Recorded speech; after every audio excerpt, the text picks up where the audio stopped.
Hi everybody, it's Mrs. Jones here. I'm here to start a series of videos on the RtI model as used with upper elementary students. That's grades 3 and 4 and up. There's been a lot of videos and a lot written about using the RtI model with the primary grade students. And the model really lends itself to that group of students because often our younger students are missing key skills, like they're missing a phonics skill, or they need sight words, and so those very discrete skills. It's also very important at those younger grades to have a lot of time reading and doing math, and so it's very easy to pull students out of a science or social studies class or pull back in those subject areas when you're in the primary grades.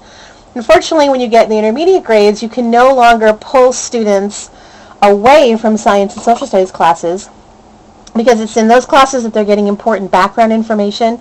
As the amount of nonfiction really ramps up, they need that background knowledge because background knowledge is the #1 predictor of how well a student is going to do when they're reading nonfiction. If a student has background knowledge, they do better. And so I'm going to start really back at the beginning.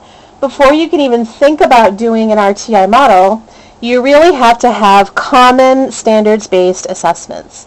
And these are best accomplished by creating these as part of your teaching team. Common means that everyone in your team has the same assessments and you're giving them roughly the same time frame. And they have to be standards-based so you can then look at that information and then be able to group students accordingly. If you don't have common standards-based assessments, then you really can't proceed and do work with RtI because you won't have the information that you need. And this is a step that can sometimes take schools up to a year to come up with, especially if you're used to everybody in a grade level pretty much doing whatever they want to do and you don't have a basal or an anthology or some kind of reading series. So once you've accomplished that, the next thing you need is standards-based reporting. So once you've agreed on your assessments, you've agreed on a timetable when you're going to give those, you have to have a way to report that. The way my grade level has done this is through what we call cover sheets, but they're basically standards-based reporting. So here's a couple of examples. This is one that we've done for reading. And you can see that it's a Unit 2, and you can see what grade level it is. We have the actual Common Core standard right here. We have the questions numbers that match that standard, and then we have the score.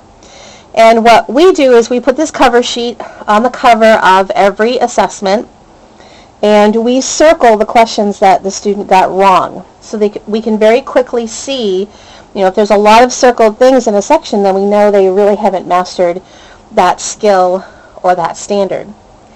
We generally, as teachers, will leave the original attached to the assessment, and then we keep these in order to have our data conversations. Here's another example.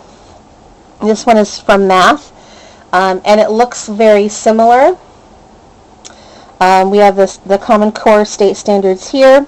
We have the questions, and in the case of a math test, the grade is based on a percentage, so we don't actually have the grade on here, but we did decide as a team what we consider mastery.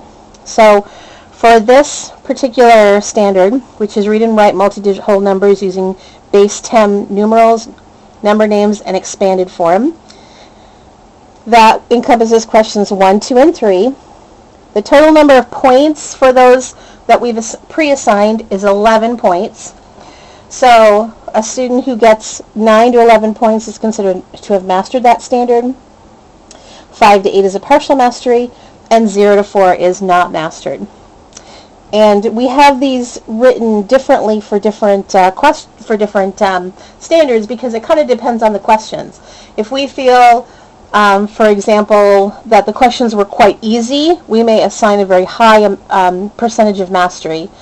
Or if it's a standard that we are assessing towards the end of the year, we would expect a higher level of mastery than, say, at the beginning of the year.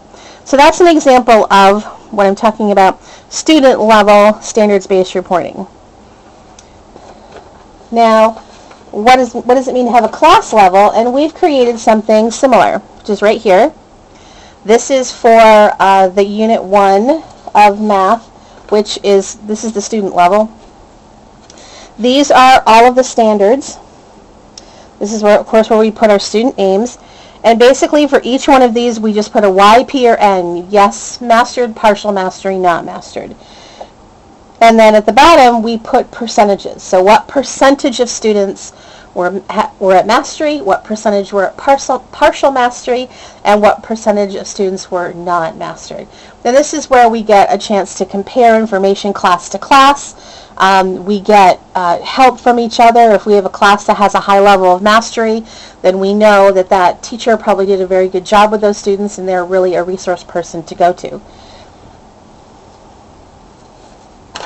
So that's the next step, and these are things you will probably most likely have to create no matter what you're using for assessment. The next step, of course, you have to have meetings about these.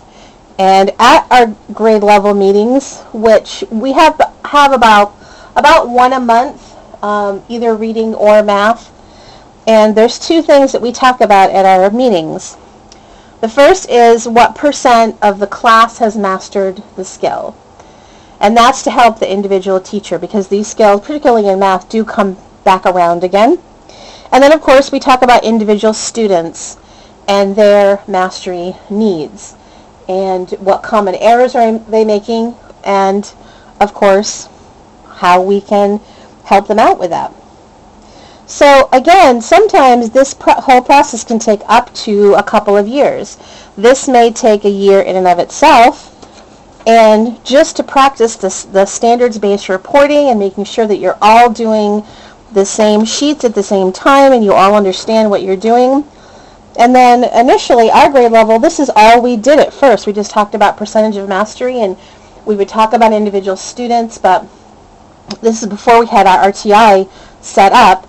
And now, of course, we do have RtI set up. So one of the things I'm going to be doing is, with the permission of my team, hopefully, I'm going to videotape a typical data meeting, and it's not going to be pretty and perfect. You know, we do have disagreements, and but we are professional, and we know we're all there for our students. So I hope this has given you some ideas on where to start with RtI. Thanks a lot. Have a great day. Bye.